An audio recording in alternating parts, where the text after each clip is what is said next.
लक्षणा शब्द शक्ति क्या है और व्यंजना शब्द शक्ति क्या है। अभिधा, लक्षणा और व्यंजना ये 3 शब्द शक्तियाँ होती हैं।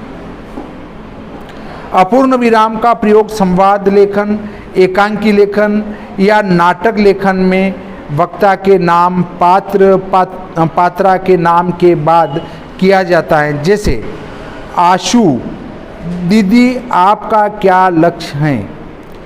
अंशु, मैं इंजीनियर बनना चाहती हूँ। भाव में एक दूसरे से संबंधित वाक्यों को अलग करने के लिए भी इस चिन्ह का प्रयोग होता है। जैसे मेरे पास तेरे लिए एक सूचना है, तेरे स्थानांतरण की चर्चा हो रही है। जैसे ये जो हमारा अभी जो चल रहा है वो चल रहा है अपूर्ण विराम या उपविराम। अपूर्ण विराम, अपूर्ण विराम कहते हैं या इसको उपविराम भी कह सकते हैं।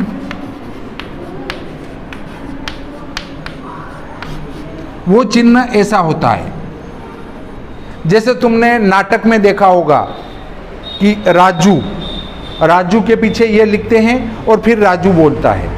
राजू ने जो कहा वो आता है। राजा दशरथ, फिर ये चिन्ह, और उसके बाद आता है राजा दशरथ ने राम से कहा,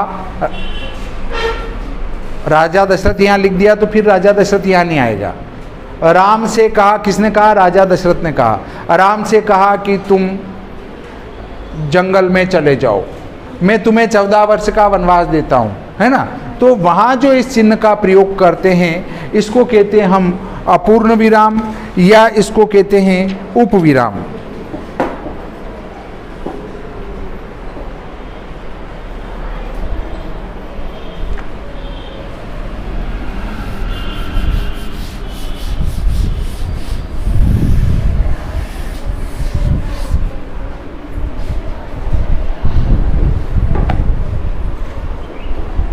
ऐसे ही आता है अर्धविराम।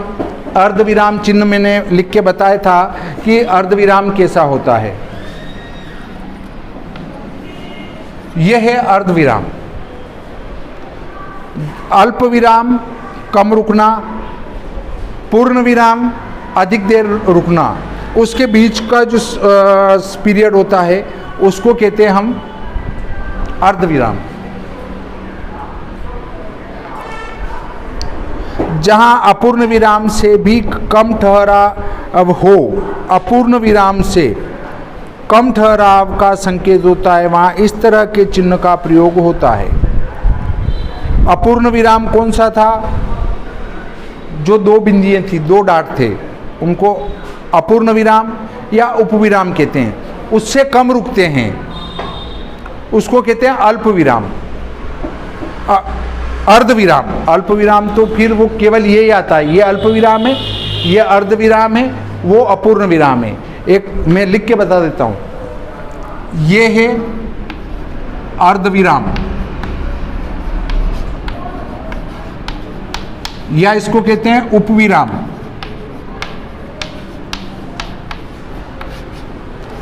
और इसको कहेंगे हम अर्धविराम।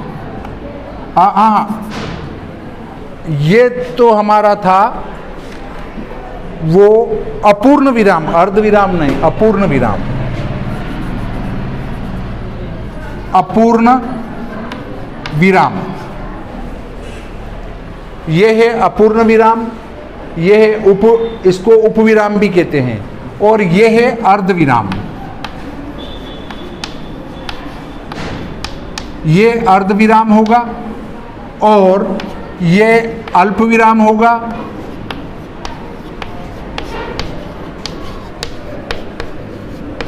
और ये पूर्ण विराम होगा।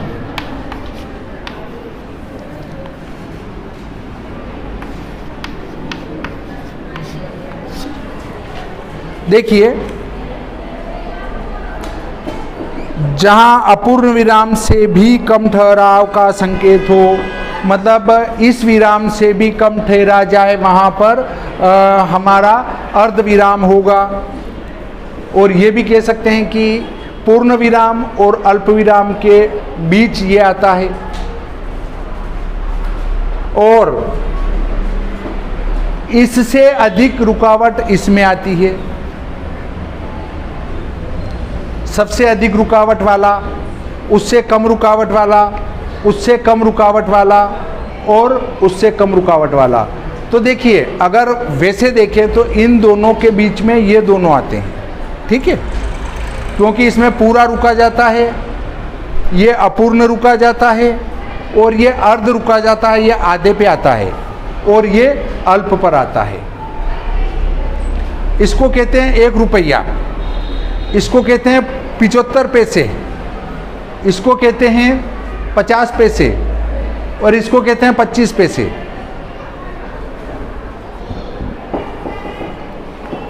हमने देखा है कि जिंदगी का रास्ता कितना लंबा और कठिन है।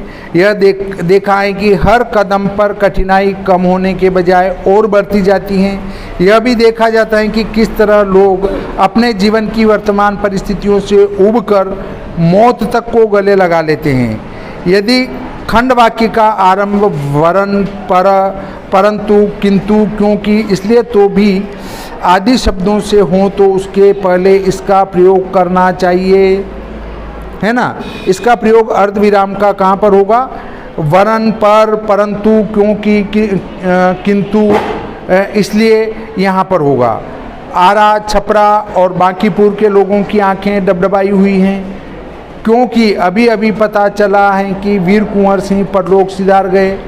देखिए, अपूर्ण विराम जिसको कहते हैं उपविराम, अर्ध विराम, अल्प विराम और पूर्ण विराम, ये है 25%, ये 50%, ये है 75% और ये 100%। इस प्रकार इनका विभाग किया गया है, जहाँ पर क्योंकि, किंतु, वरन, पर, परंतु, इसलिए आदि आता है तो उसके पहले इस अर्धविराम का प्रयोग किया जाता है। ऐसे ही आता है हमारा अल्प विराम। अल्प विराम कहाँ पर आएगा? उसके लिए विराम, अल्प विराम का क्षेत्र बड़ा व्यापक होता है।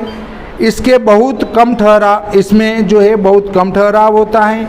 इस चिन्ह का प्रयोग निम्नलिखित स्थानों पर होता है, जहाँ एक प्रकार के अनेक शब्द या शब्द समूह आए और योजक और तथा एवं व आदि का प्रयोग केवल अंतिम 2 के बीच आए, वहाँ शेष 2 के बीच अल्प विराम आता है। जैसे राजा दशरथ के 4 लड़के थे। राजा दशरथ के 4 लड़के थे, राम, भरत, लक्ष्मण, शत्रुघ्न।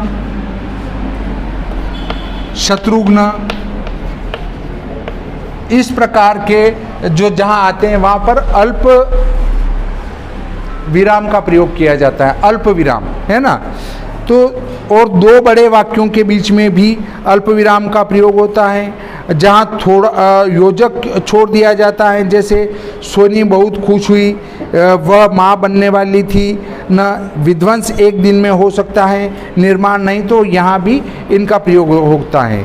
हाँ, नहीं, जी, बस, इनके बाद भी अल्प विराम का प्रयोग होता है। संबोधित संज्ञा के बाद प्रखर, जरा, इधर, तो आइए इनमें भी इसका प्रयोग होता है। दी गई संज्ञा के विषय में विशेष सूचना के रूप में आने वाली संज्ञा या सर्वनाम के पहले और बाद में भी प्रयोग होता है। रावण लंका का राजा बड़ा ही विद्वान था, तो इनके बीच में भी अल्प विराम का प्रयोग होगा। यदि कोई वाक्य प्रत्यक्ष कथन में डायरेक्ट स्पीच हो तो मुख्य कथन के पहले वैज्ञानिकों ने कहा पानी अमृत है, इसे बर्बाद मत करो, तो वहाँ भी अल्प विराम आएगा।